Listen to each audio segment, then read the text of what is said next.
কবি চন্দ্রাণী চৌধুরীর কবিতা পাঁজর ভাঙার শব্দ।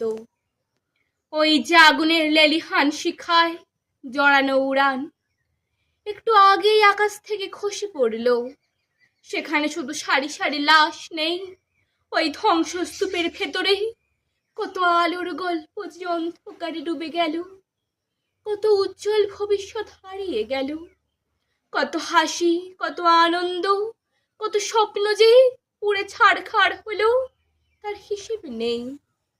নতুন জীবনের দরজায় দাঁড়িয়ে বুক ভরা আশার স্বপ্নকে সত্যি হতে দেখার উত্তেজনা নিয়ে যারা পাড়ি দিয়েছিল রূপকথার সফরে, নিমেষেই শেষ হলো তাদের জীবন অধ্যায়। বাতাসে ভেসে আসছে প্রিয়জন হারানোর শোক, পাঁজর ভাঙার শব্দে খান খান হলো চারিদিক, কত শত রং, হাজারো স্বপ্ন, হাসি কান্নার রোল এক লহমায় ছাই হয়ে গেল সব।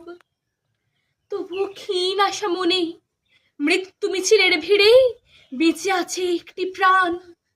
ফিনিক্স পাখির মতো ধ্বংসস্তূপ থেকে বেঁচে ফিরলেন তিনি। পৃথিবীতে ঘটে যাওয়া এও এক অবিশ্বাস্য অলৌকিক ঘটনা।